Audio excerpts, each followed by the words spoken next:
Welcome friends, প্রত্যেকে স্বাগত আমাদের ইউটিউব চ্যানেলে। যে সমস্ত ভিউয়ার্সরা প্রথমবার চ্যানেলটি দেখছেন তারা অবশ্যই চ্যানেলটিকে সাবস্ক্রাইব করে দেবেন এবং চ্যানেলের পাশে থেকে বেল আইকনটি প্রেস করবেন, যাতে এই ধরনের খবরাখবর সবচেয়ে আগে সবচেয়ে দ্রুত আপনাদের কাছে পৌঁছে যায়। তো আজকে যে বিষয় নিয়ে আমরা আলোচনা করব সেটা হচ্ছে সুপ্রিম কোর্টে 26,000 শিক্ষক শিক্ষিকার চাকরি বাতিল মামলার পরিস্থিতি কিন্তু ভয়ঙ্করতম অবনতি ঘটে গেল। যোগ্য শিক্ষকদের বাঁচার একটাই রাস্তা, কারণ হাতে মাত্র 3 থেকে 4 দিন সময়। তারপরে কিন্তু আগামী বৃহস্পতিবার এই মামলায় কিন্তু সুপ্রিম কোর্টের চূড়ান্ত রায় কিন্তু আসার সম্ভাবনা তৈরি হয়েছে। প্রধান বিচারপতি একাধিক মন্তব্য করেছেন, সে বিষয়ে আপনাদের জানাবো। কি হতে পারে সে বিষয় নিয়ে আপনাদের জানাবো। তবে একটা বিষয় পরিষ্কার যে 2 রাস্তা ছাড়া আর কোনো রাস্তা নেই। তার কারণ হচ্ছে ট্রায়াল কোর্টে যাই হয়েছে কিনা, পরবর্তী ক্ষেত্রে আপিল কোর্টে যে সমস্ত জিনিসগুলো হয়েছে এবং ultimately justice Debangshu Basak sir division bench যে অর্ডার দিয়েছে, সুপ্রিম কোর্ট কিন্তু সেই অর্ডার কার্যতভাবে সেই অর্ডারের দিকে এগোচ্ছে। অন্তত সুপ্রিম কোর্টের অবজারভেশন, গতকালকের অবজারভেশন এটা পরিষ্কার যে 26,000 চাকরি বাতিল যে করা হয়েছিল সেই মর্মে কিন্তু এগোচ্ছে। গোটা বিষয়টা দেখানো যাক আপনাদের। তো আগামী বৃহস্পতিবার এই মামলা চূড়ান্ত শুনানি রায় আসার সম্ভাবনা এবং সেদিনই প্রধান বিচারপতির ডিভিশন বেঞ্চ এটা শুনবেন। তো সেক্ষেত্রে প্রধান বিচারপতি মন্তব্য করেছেন সুপ্রিম কোর্টের, এক্ষেত্রে আমার 2টো বিষয় বিবেচনা করব।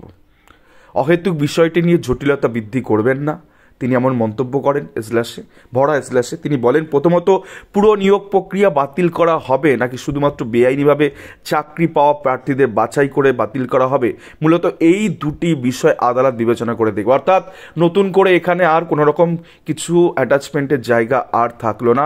প্রধান বিচারপতি বলেন, অহেতুক একাধিক বিষয় ঢুকিয়ে জটিলতা বৃদ্ধি করবেন না, অত্যন্ত লিমিটেড ইস্যু সেই নিয়েই এই মামলা শুনানি হবে। এবারে মামলা পরবর্তী শুনানির দিকে তাকিয়ে 26,000 জন। এবার বিষয়টা হচ্ছে শুধু এখানেই শেষ না, তিনি আরও একটি মন্তব্য করেছেন, আপনাদের দেখাবো। তার আগে এই অংশটুকু আপনাদের পড়াশোনায় গত 2 বছর ধরে নিয়োগ দুর্নীতি নিয়ে তোলপাড় রাজ্য। শিক্ষা দুর্নীতির মামলা তদন্তে নেমে বেশ কিছু ওএমআর শিট উদ্ধার করেছিল সিবিআই। তবে সেসবের বিশ্বাসযোগ্যতা নিয়ে প্রশ্ন তুলেছেন চাকরিচ্যুতদের আইনজীবী। এ বিষয়ে প্রধান বিচারপতি বলেন, এটা গ্রহণ করার পর্যন্ত নেই, হাইকোর্ট সব বিবেচনা করে রায় দিয়েছে। অর্থাৎ এই ওএমআর ইস্যুটা সেটেল হয়ে গেছে মহামান্য হাইকোর্টের যে অ্যাপিল কোর্ট অর্থাৎ ডিভিশন বেঞ্চে, সেখানে কিন্তু সেটেল হয়ে গেছে। সেই কথাই তিনি বলে দিয়েছেন। অর্থাৎ ওএমআর ইস্যু এখানে আসবে না, এখানে অনলি 2টো ইস্যু তিনি শুনবেন। এক, টোটালটা বাতিল করা হবে কিনা, পুরো নিয়োগ প্রক্রিয়া বাতিল করা হবে না ইরেগুলারিটির জন্য, দুর্নীতির জন্য, আর এখানে বাছাই করা সম্ভব কিনা। তো সেক্ষেত্রে একটা ছোট্ট ভাস্করদা একটা ছোট্ট নোটিশ তার এফবি পেজে করেছে সংগ্রামী যৌথ মঞ্চের। তো তিনি বলেছেন যে এসএসসি সেগ্রিগেশন করার জন্য সামগ্রিক চাপ দিতে না পারলে কিন্তু সবার বিপদ। অর্থাৎ আজ কিন্তু করা যাচ্ছে, কারণ সুপ্রিম কোর্টের যে অবজারভেশন গতকালে তাতে কিন্তু ভয়ঙ্কর পরিস্থিতি তৈরি হতে চলেছে। সংগ্রামী যৌথ মঞ্চ তৈরি সেই আন্দোলনের নেতৃত্ব দিতে আপনাদের মতামত কি বিষয়ে জানতে চেয়েছেন ভাস্করদা, সংগ্রামী যৌথ মঞ্চের কনভেনার। এখন বিষয়টা হচ্ছে একদম ঠিক কথা, যদি এখনও শীত ঘুমে থাকেন যারা যোগ্য 26,000-এর মধ্যে যারা যোগ্য শিক্ষক শিক্ষিকা বা নন টিচিং স্টাফ যারা আছে, তারা যদি এখনও শীত ঘুমের ব্যাপারটাকে আজ না করতে পারেন তো তাদেরকে বলবো আজ করুন। কারণ আগুন কোথাও না কোথাও লেগে গেছে, ধোঁয়া উঠছে। তার কারণ হচ্ছে যে পথে প্রধান বিচারপতি হাঁটতে চলেছেন সুপ্রিম কোর্টে, তাতে করে কিন্তু ডিভিশন বেঞ্চের রায় কার্যত রেখে দেওয়ার দিকে এগোচ্ছেন। এবার এটা একমাত্র হতে পারে যদি কিনা এই সোম বুধ শুক্র এসএসসি অফিস যেটা রয়েছে করুণাময়ীতে, সেক্ষেত্রে তাদের উপর যদি সারাশি যদি ফেলা যায় তাহলে কিন্তু যোগ্যদের সুপ্রিম কোর্টে একটা স্বস্তি হতে পারে।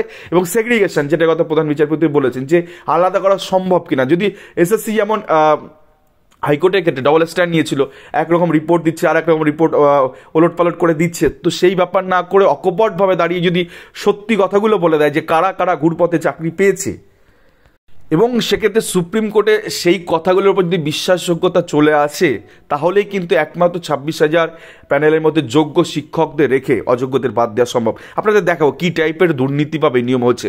West Bengal central school service commission দেখতেই পাচ্ছেন। আমরা র্যাঙ্ক জাম্পিং ভাবুন, এই যে র্যাঙ্ক জাম্পিং এটা কিন্তু অনলি 9, 10, 11, 12 ক্ষেত্রে হয়েছিল, নন টিচিং স্টাফদের ক্ষেত্রে সেক্ষেত্রে র্যাঙ্ক জাম্পিং গল্প নেই। তো 183 জনের মধ্যে 122 জনকে হাইকোর্ট অর্ডারে বাদ দেওয়া হয়েছিল, 161 জন পড়েছিল। 11, 12 ক্ষেত্রে 39 জনকে খুঁজে পাওয়া গেছিলো, সেক্ষেত্রে কাউকে কিন্তু বাদ দেওয়া হয়নি। দেন পরবর্তী কিন্তু ওএমআর ইস্যু, ভীষণ সেন্সিটিভ ইস্যু, 952 জন তার মধ্যে রেকমেন্ডেশন পেয়েছিলেন 823 জন এবং 808 জনের কিন্তু চাকরি বাতিল করেছিল স্কুল সার্ভিস কমিশন, রেকমেন্ডেশন বাতিল করেছিল স্কুল সার্ভিস কমিশন, এবং সেক্ষেত্রে পর্ষদ কিন্তু এদের অ্যাপয়েন্টমেন্টও বাতিল করেছিল। তো দেখতেই পাচ্ছেন রুল 17 অ্যাপ্লাইড 775 মধ্যে 775 জনের রুল 17 বাদ দেওয়া হয়েছে, মানে সেই হিসাবে তাদেরকে বাদ দেওয়া হয়।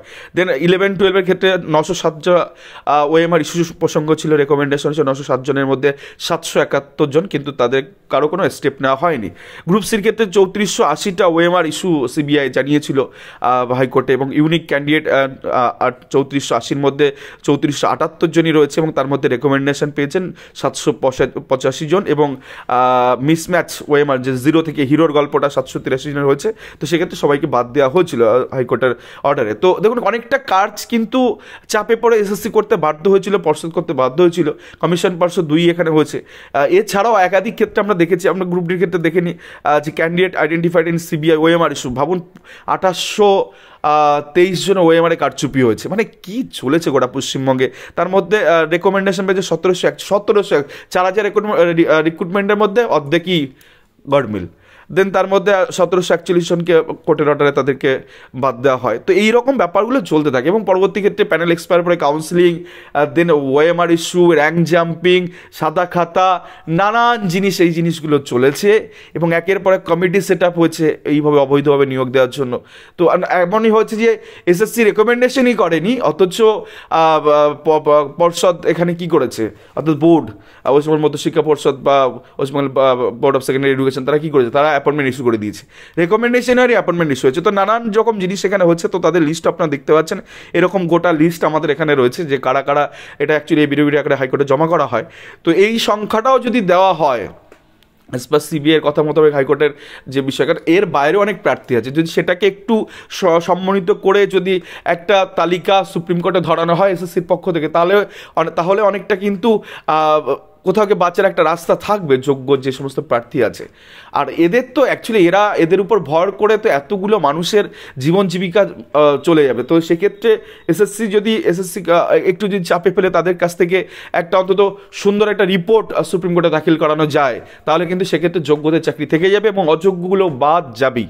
এই অযোগ্যদের জন্য যোগ্যগুলো বাদ গেলে এটা গোটা ভারতবর্ষের ইতিহাসে সবথেকে চরমতম নিন্দনীয় ঘটনা ঘটবে, যে আগুন নিয়ে ছিনিমিনি খেলা, সেই জিনিসগুলো এই এসএসসি, স্কুল সার্ভিস কমিশন, মধ্যশিক্ষা পর্ষদ এবং গভর্নমেন্ট অফ ওয়েস্ট বেঙ্গল করেছে। আমি জানি না এক্ষেত্রে কেন এরকমভাবে বাইপাস করে 0 পেয়েছে 53 বানিয়ে দিয়েছে।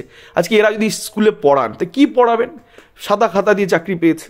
এই গোটা পশ্চিমবঙ্গে একটা টাইম চলেছিল, আমি বলবো সেক্ষেত্রে আমাদের মাননীয় মুখ্যমন্ত্রী মানবিক, তিনি বলেছেন যদি আমাদের কোনো ভুল ত্রুটি হয় আমরা সংশোধন করে নেব সেই জায়গা থেকে। তো সংশোধন করে নিক, এবং তার এসএসসি অফিসে যে সমস্ত অধিকর্তারা আছে এই 3 দিন একদম প্রত্যেকটা প্রার্থী, যোগ্য প্রার্থী এসএসসি অফিসের সামনে ধর্ণা দিয়ে বসে থাকা উচিত, যতক্ষণ না সুপ্রিম কোর্টের রায় আসে ততক্ষণ মধ্যে সেই ধর্ণা কিন্তু ওখান থেকে তোলা যাবে না, এখনই নামতে হবে, কারণ আগুন লেগে গেছে। আর না হলে এরপরে সময় চলে গেলে আর কিন্তু আর কিচ্ছুটি করা যাবে না। যে সমস্ত নেতৃত্ব একটা সময় ভালো নেতৃত্ব দিয়ে সুপ্রিম কোর্ট অনেককে নিয়ে গেছে মামলা করতে, তারাই এখন ডাক দিক প্রয়োজনে সংগ্রামী যৌথ মঞ্চ, যারাও চাইছে এই বিষয়টা হোক, যে সেগ্রিগেশনটা সম্ভব করা হোক, তো তাদের সাথেও যুক্ত হওয়া যেতে পারে। ধন্যবাদ।